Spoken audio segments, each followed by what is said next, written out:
I like to share the information to where other people can take this stuff and use it all over the world. I mean, we've got stuff that works, but we just need more people using it. All you folks listening out here, I haven't cornered the market on this. You can do it too. You just got to believe in yourself. Has it surprised you at the way it works? No. Okay. No, I expect it to work. I guess you'd be more surprised if it didn't work. Yes, I would. Okay, see, some people might call it faith. Faith has three elements: desire, belief, and expectancy. Everybody has the desire. A few more have the belief, a few less have the belief, but not that many people have the expectancy. I expect it to work. What I learned recently was we have a subconscious belief systems that we're not even aware of, such as one is life being a struggle. And our belief system is a dominant factor that controls everything that happens to us. So one of the first things people have to do, and I had to do it myself, is to overcome the belief systems that we had either inherited or was absorbed from the culture in which we grew up. And I have been my own first customer on all this stuff. Tell me a little bit more about your foundation now. Okay, we're reaching out there right now to 58 countries, and it's all word of mouth. I've never spent a cent for advertising. And we're showing people around the world how they can clean up water. But one of the things that I really like to get out there to people is how to eliminate or at least greatly reduce abuse. And it's always bothered me to live on a planet when so many innocent people get abused. And I never really knew what to do about it until recently. And when we've reached the point having the resources to reach several million people, I said, okay, let's create a film doing this, because we did an experiment on a country over in the Middle East on human trafficking. And the feedback I got was it really had worked. And I'm thinking, okay, let's just do a film on this. So you can go to RaymondGraceFoundation.org, click on what we do, and there's a free video there. It's about an hour long that will come up called Blueprint for Freedom. So if anybody knows of abusive situations in their community or in their family, we've got that out there for free for people just to watch, and it's self-explanatory. So that's one of the major things we're doing. And then we've got a little local project here, a river cleanup, 4-H project for kids, this type thing. The bottom line is our main focus is cleaning up the water in the world and stopping abuse. And then everything else is somewhere secondary. Good for you. Everything we do is just so simple. We've got college kids that volunteer to come out and clean up the streams, and we've got the sheriff's department to come in and haul the trash off. And I think I bought pizzas for all of them that day. And see, we weren't. That's just the way we do things. Just really, really simple. Now, you do this for animals, too, don't you? Yeah, the same thing that affects humans pretty much affects animals.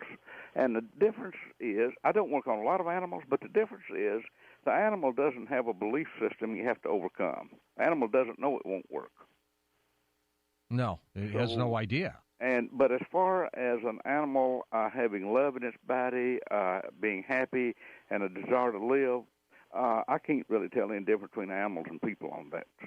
They're affected the same way. And if an animal lives with a person, I think they have a tendency a lot of times to take on the person's symptoms. Raymond, have you ever gotten hit by negative energy that was just so overwhelming it like almost knocked you down? Well, not that bad, but when I was in shaman training in the Pine Barrens of New Jersey back in '93, we got hit with some bad stuff up there, and it took about 3 years to overcome it. Matter of fact, that's what got me into doing what I'm doing now, because I realized there are a lot of people out there that have this problem, and they don't have a clue what to do about it. And that's why I got so passionate about writing about it, making films about it, doing talks, and teaching class to show other people how to do this. There's not enough of me to go around. So I like to share the information to where other people can take this stuff and use it all over the world. I mean, we've got stuff that works, but we just need more people using it. And it's not that difficult. It's a teachable a teachable technique.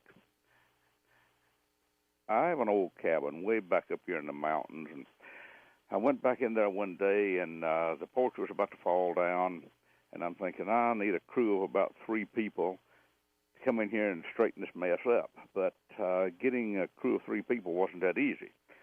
And I got to thinking about it.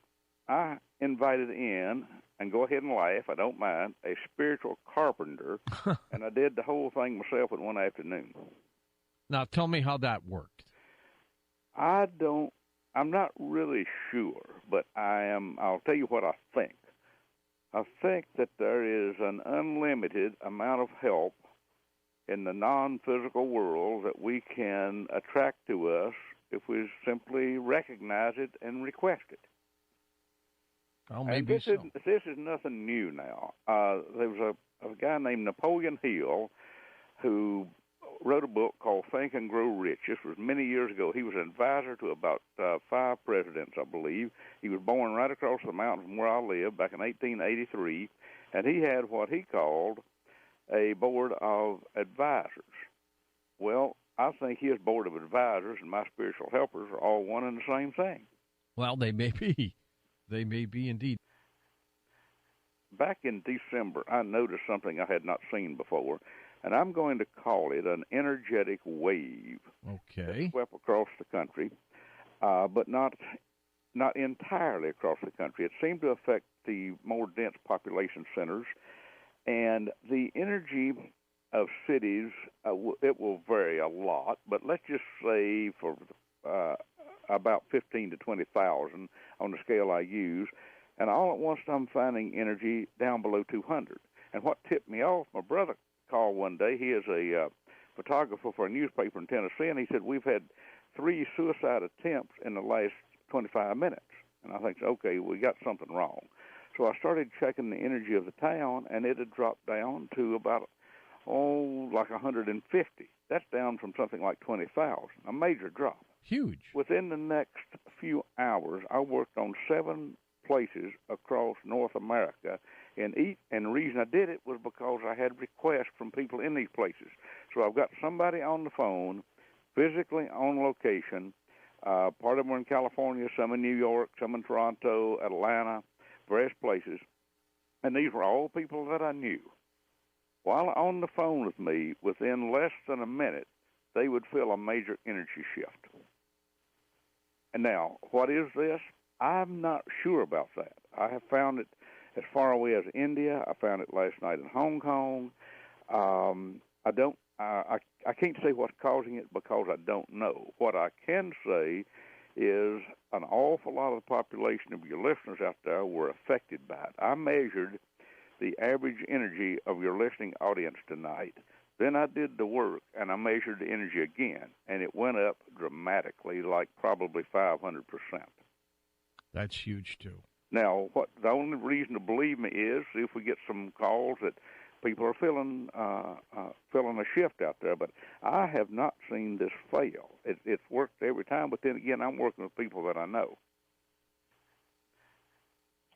Raymond, it seems like a lot of times I'm under pressure, and it seems like I keep getting these negative experiences in my life just keep popping up in my head, almost like something's trying to make me angry all the time.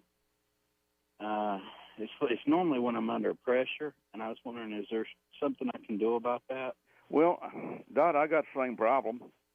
I'm not immune to this stuff.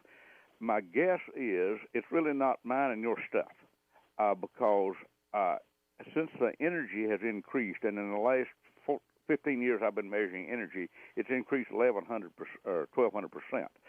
And what this is doing, as near as I can tell, is making us susceptible to what other people are feeling. And it's what I call the effect of the surrounding area. And that has become a major thing that affects the energy and moods of people.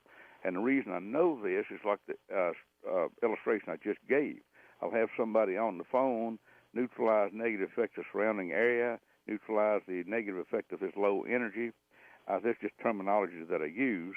And we will generally get results within a matter of minutes. So you don't have to be a dowser to do this. Just do it mentally, because chances are what you're feeling is really not your stuff. It's just other people's stuff affecting you. What do you recommend me do? Well, the terminology that I use is I neutralize the negative effect of the surrounding area and any non-beneficial energy upon me. Now, all it is intent. Now, if you are a dowser, you want to use some instrument, whatever, that's fine.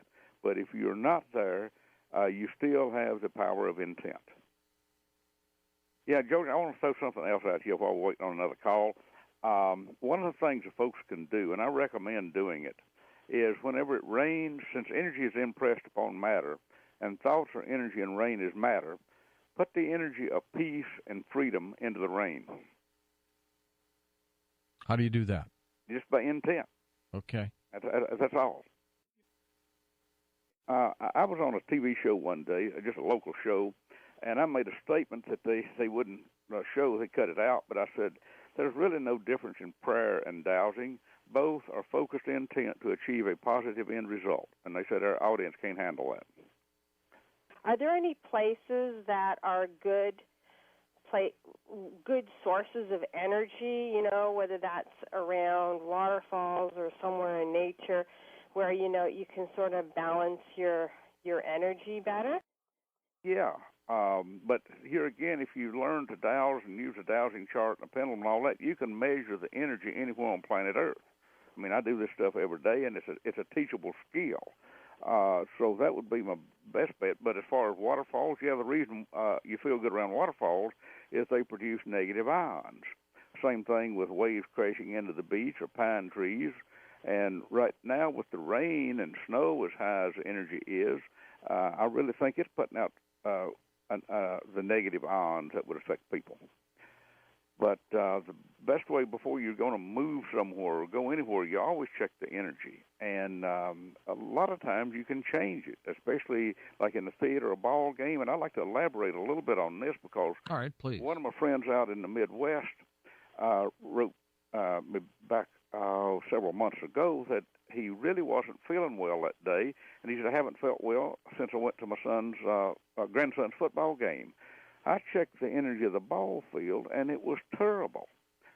So after that, I said, every time that boy's going to play ball, you tell me, and I'll clean up the ball field and the fans and the team and everything.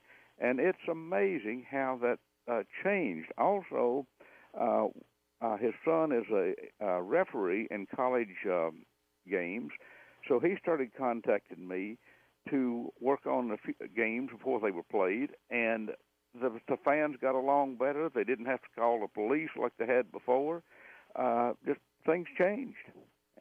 And this is why I'm so passionate about this, because all you folks listening out here, I haven't cornered the market on this. You can do it too. You just got to believe in yourself. Has it surprised you at the way it works? No. Okay. No, I expect it to work. I guess you'd be more surprised if it didn't work. Yes, I would. Okay, see, some people might call it faith. Faith has three elements: desire, belief, and expectancy. Everybody has the desire. A few less have the belief, but not that many people have the expectancy. I expect it to work. I'm having a problem. I'm unemployed, and I'm trying to do positive energy, and positive intent, but it seems like everything I'm doing, I'm just spinning my heels. Well, one thing from the numbers lady, Glynis McCants, put a number 8 in your wallet, and she claims that's going to attract something for you. I've got a number 8. It's been in my wallet for about 4 or 5 years. All right. Maybe a bigger 8. But, Raymond, how do you help someone like Ted? Well, there's very seldom any cases that there's only one answer. Usually there are maybe a dozen or more, just like Linda's husband a while ago. I bet you I found at least 50 things wrong affecting that man. And that's the case of most people. There's no way to do this kind of stuff on the air because we're affected by our heritage, by the culture in which we grew up. We're affected by how well we felt wanted at birth. What I learned recently was we have a subconscious belief systems that we're not even aware of, such as one is life being a struggle.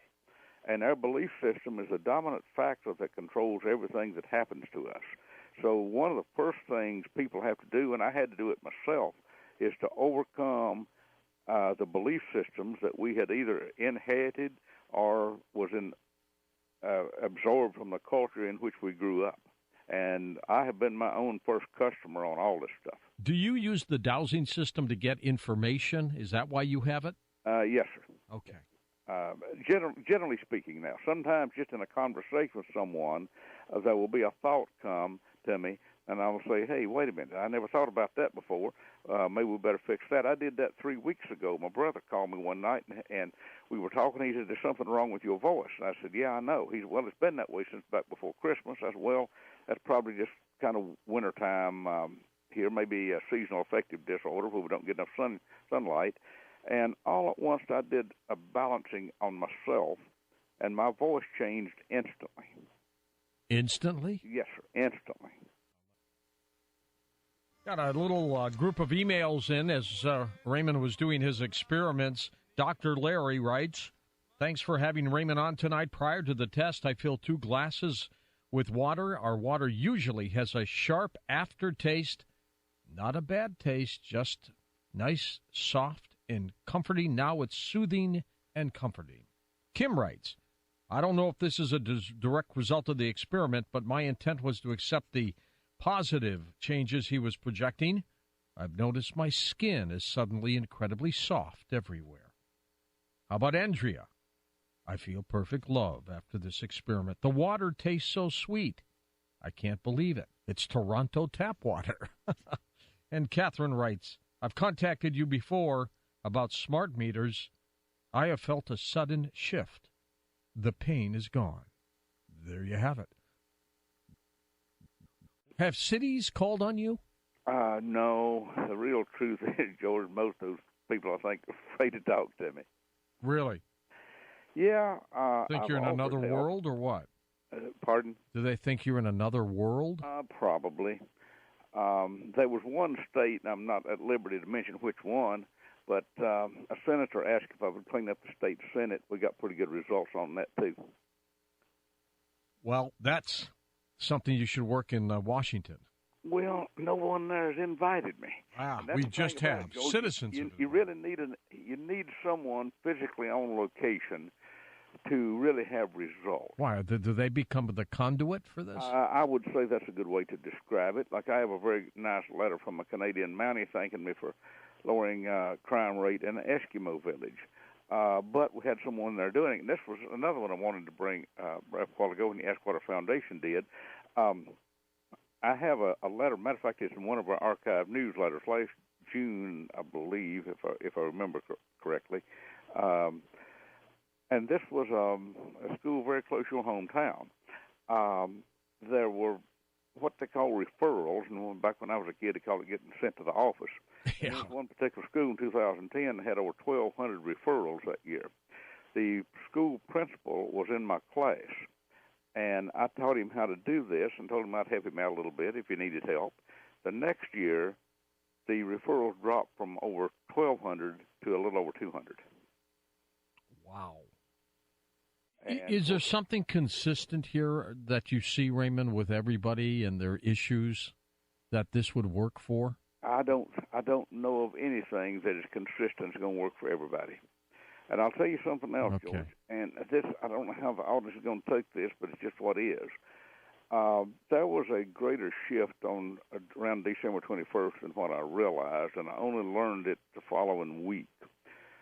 But there's many fewer people that I can work on now than I could before. According to my math on it, I can maybe help as many as, this is a maximum now, only 7% of the population. Of course, that's more than I would ever get to in a lifetime. But that's 93% that I just really couldn't do anything for. How do people keep their edge, Raymond? How do they keep sharp? Well, probably by continuing to think and continuing to do, and I believe it's in wanting to always make things better than what they are. That's always my goal, is what can I learn today that will make things better than they were yesterday. Whenever we just fall into a rut, well, then likely you're going to still be there when you die, because the main difference between a rut and a grave is one's a little deeper. So that's been my goal, is you got to keep your mind working and think about things. Think outside the box. And that's really important, because if you aren't careful, society will put you in a mental box and tell you what you can do and what you cannot do. And I escaped from that box a long time ago. Different people are born with different abilities, and some of them are natural, and some of them are you can cultivate. I think most of what I do are teachable. People can learn to do this, and that's really why I'm doing what I'm doing, because it definitely makes life a lot easier.